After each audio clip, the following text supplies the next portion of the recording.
Hello everyone, my name is Blue Raven 666 and today we are going to be talking about death in the Hazbin Hotel universe. Ever since Angel Dust pondered the possibility of double death and double hell in the pilot, it has sparked a lot of discussion on this topic and has caused a lot of fans to wonder the exact same thing. What does happen when a denizen of hell dies? Where does someone go if they've already died on Earth? And what about the demons that were born in hell? What happens to them if they're already in the afterlife? First off, let me explain how an imp, sinner, or demon could actually die in hell. Vivzi Papa stated that there's only one way a person can actually be killed in hell, and that is by being fatally stabbed with the weapon of an exterminator. But wait, what about that little demon that got hit by Travis's car? Or that one guy that got squashed by that boulder? Or what about that butcher that was torn apart and eaten by Alistair in the comic? Are they also double dead, or what? And how did Sir Pentious survive getting completely annihilated at the end of the pilot? As it turns out, any character that we've seen supposedly get killed off in the comics or the show, apart from the extermination, isn't actually dead. When a sinner's physical form is destroyed beyond repairing itself on its own, the person just respawns. In all likelihood, they also maintain their memories of who killed them and how they did it. This would explain why Alistair is so notorious within Hell Society, even to those who have never had an encounter with him.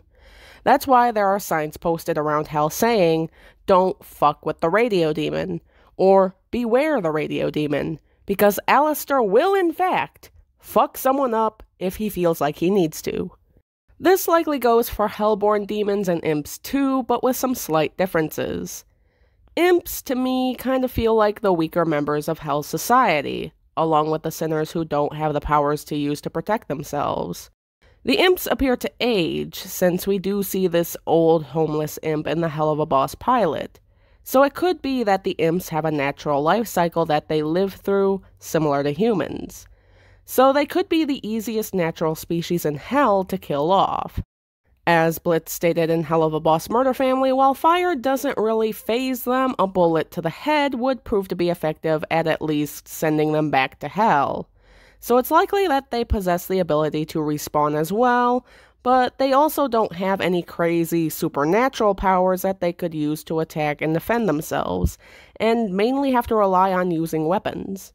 Hellborn demons are likely to be the complete opposite. These are demons that are big shots in Hell Society, royalty, or nobility, or they're the descendants of those individuals. Hellborn demons likely possess an array of different powers and therefore are able to effectively protect themselves, and are a lot harder to kill. Granted, getting stabbed by an exterminator's weapon could still kill them, but they're more than likely able to kill off an exterminator before that could happen. In general, I think the thing to remember here is that so long as an individual's vital organs stay intact and functioning, they'll be able to heal from any injury. If the heart or brain is destroyed, or the body is dismembered and eaten, then the person will respawn good as new. You know, this is a fucked up thought, but this leads me to think that there is no world hunger in Hell. The fact that an exterminator's weapon is the only thing that can kill a denizen of Hell would also explain the black market in Hell that collects and sells these weapons. I do get the joke that fans pull of, every market in Hell is a black market. But yes, there is a legit black market down in Hell. The demons that buy these weapons more than likely use them as an effective form of protection from the other demons around them. Think of it like this. So long as you don't get stabbed with one of these weapons, you can't die. Neither can your friends, siblings, children, or loved ones. And then one day you find out that your biggest rival has gone out and purchased one of these weapons. That is essentially the level of gravity that comes with having an exterminator's weapon available for purchase on the black market in Hell. It might come in handy as an effective form of defense, but if you don't have one, or you don't have the money to purchase one, and your rivals do, that's when it can spell trouble. And if a box of Vox's special Voot Loop cereal costs $666 in this universe, I dread to think how much one of these spears goes for. So, getting on to the big question here. What happens when a denizen of hell dies? This is a question Viv has actually given us some details about in one of her Q&A streams a while back. Have you ever noticed all of the eyes and teeth and other demonic features that just seem to be randomly fixed into parts of hell's surroundings? On the furniture, in the walls, everywhere?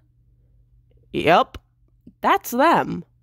I believe the way Viv described it, it's the remaining essence of an individual being absorbed into hell's very foundation and infrastructure.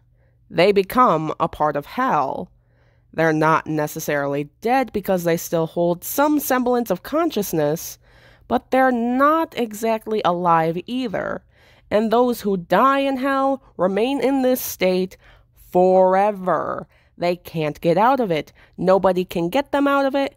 This is basically what it means to be plunged into the void. So just so we're clear, this is what happens when an individual is stabbed with an exterminator's weapon. The people that get wrecked by other sinners and demons just respawn in hell. So, to answer Angel Dust's question from the pilot, yes, there is such a thing as being double dead, and if you consider literally becoming a part of hell and never being able to escape it, double hell, then yes, that's a thing too. That'll be all for this video, you guys. Thank you for watching.